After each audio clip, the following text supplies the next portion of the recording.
आली, अरे अनेक लोकांनी कारखाने बुडवायचे काम केले, अनेक लोकांनी कारखाने बुडवायचं काम केलं. खरं तर या लोकांची जागा कारखाना चालवण्याच्या ठिकाणी नाही, दुसऱ्या ठिकाणी आहे.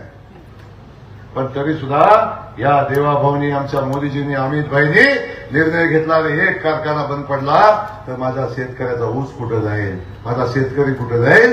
या भावनेतनं अनेक कारखान्यांना मदत करण्याचं काम आमच्या भारतीय जनता पक्षाच्या सरकारनं केलं. आणि त्या शेतकऱ्यांच्या बद्दल असल्या चांगल्या भावनेचा उपयोग करून अनेक लोक आज पण कारखान्याला दिलेली मदत लाटून खायचं काम करतात. आजही कारखान्याला दिलेली मदत कुठं जाते, काळजी करू नका. परिचारक माझे काळजी नका करू. आता तुम्हाला सांगतोय, कारखानदारी कधी अडचणीत आमचं काही म्हणणं नाही. कारखाना अडचणीला मदत केली पाहिजे, शेवटी शेतकऱ्याचा आहे. या सगळ्या गोष्टीला आमचं म्हणणं नाही. पण एक गोष्ट लक्षात घ्या, एका गोष्टीचा विचार केलाच पाहिजे, त्याचा हिशोब पण ठेवलाच पाहिजे.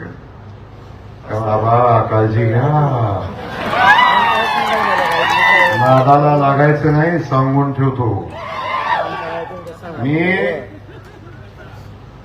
विषय क्लियर है, हम किसी के रास्ते में जाते नहीं, जो हमारे रास्ते में आता है उसे छोड़ते नहीं. आमचा फंडा क्लियर, त्यामुळे जरा बेता न. पण बाकी सगळं जाऊ द्या, मला त्याविषयी अधिकच बोलायचं नाही, तो आपला विषय नाही. आपला विषय या महाराष्ट्रातल्या या पायाभूत संस्था मजबूत करण्याचा आहे. पण मी विनंती आज आपल्याला करतोय, आता सोलापूर जिल्ह्यामध्ये भारतीय जनता पक्ष खूप मजबूतीनं पुढे चाललाय, मजबूतीनं उभा राहतोय. अनेक लोक येत आहेत, म्हणताय भारतीय जनता पक्षाचा सुपडा साफ करू, भारतीय जनता पक्षाला संपू. या वल्गना करणाऱ्यांना मला सांगायचंय, भारतीय जनता पक्ष आज मजबूतीनं या जिल्ह्यामध्ये उभा राहतोय, मजबूतीने या जिल्ह्यामध्ये काम करतोय. नगरपालिकाच्या निवडणुका लागल्या, त्या निवडणुकीमध्ये भारतीय जनता पक्षानं, आपल्या सगळ्यांना माहिती आहे, ज्या ठिकाणी भारतीय जनता पक्ष कमकुवत होता अशाही ठिकाणी भारतीय जनता पक्षानं स्वतःच्या ताकदीवर पॅनल उभं केलं. आणि या जिल्ह्यातला सगळ्यात मोठा पक्ष म्हणून भारतीय जनता पक्ष पुढे आला. 2017 साली ज्या भारतीय जनता पक्षाचे 31 नगरसेवक होते, 31 त्यातले 21 नगरसेवक अक्कलकोटचे होते.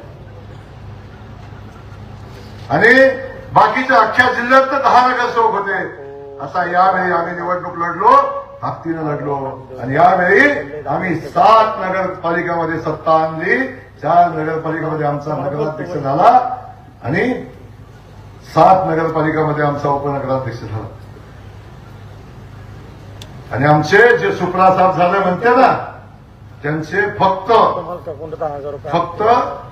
अकलूजमध्ये निवडून आलं, बाकी कुठेच काही निवडून आलं नाही. बाकी तुतारी कुठंच वाजली नाही. पण भारतीय जनता पक्षाची संख्या 31 वरनं 144 वर गेली. विरोधातल्या सगळ्या पक्षाची बेरीज केली, सगळ्यांची बेरीज केली तरी 5 न जास्ती आहे. ही ताकद भारतीय जनता पक्षाला. सोलापूर महानगरपालिका लागली, अनेक लोक म्हणले आता सुपडा साफ करू, आता भारतीय जनता पक्षाचे 20 येतील, 40 येतील, 50. आमचे पत्रकार बांधव कधी 50च्या पुढे गेली नाही. लाट आली भारतीय जनता पक्षाची. 87 नगरसेवक 102 पैकी निवडून आले. खातं सुद्धा उघडलं नाही, खातं सुद्धा उघडलं नाही पुरं तुतारीचं. आणि आता जिल्हा परिषदेची निवडणूक लागली. मी आज दाव्यानं सांगतोय, सोलापूर जिल्ह्याच्या जिल्हा परिषदेवर भारतीय जनता पक्षाचा झेंडा फडकणार आहे. हे सांगण्यासाठी कुठल्याही ज्योतिषाची आवश्यकता लागणार नाही, आवश्यकता नाही. पहिल्यांदा इतिहासामध्ये भारतीय जनता पक्ष स्वतःच्या ताकदीवर जिल्हा परिषदेमध्ये सत्ता स्थापन करेल.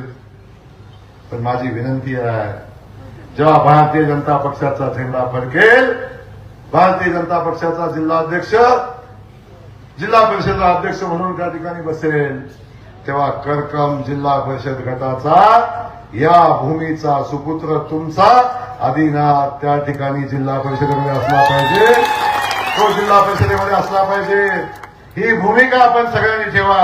जाताना एवढंच सांगून जातो, चिंता करू नका, या तिन्ही उमेदवाराच्या पाठीशी मालक तुम्ही तर आहेत, आपण सगळेजण आहोत. पण आम्ही सगळेजण ताकदीने यांच्या पाठीशी उभे राहू आणि सगळी कामं या भागातली करू. अडचण येणार नाही. शेतकऱ्याला डीपी पाहिजे, डीपी देतो, काय पाहिजे ते मागा, चिंता करू नका. पण मला सांगा समोरच्यांना एक डीपी तेवढा बसवून दाखवा. एक ह्याला निवडून द्या, तुम्ही सांगा तिथं डीपी टाकतो. सांगा तिथं. आज नया रुपया नको, नया पैसा नाही, नया पैसा सुद्धा नाही, फक्त कमाला मत, बाकी काही नको आहे. द्याल मत सगळ्यांनी, हात वर करून सांगा द्याल मत. पुन्हा यायचं नव्हतं केलं इथं. जय हिंद, जय महाराष्ट्र.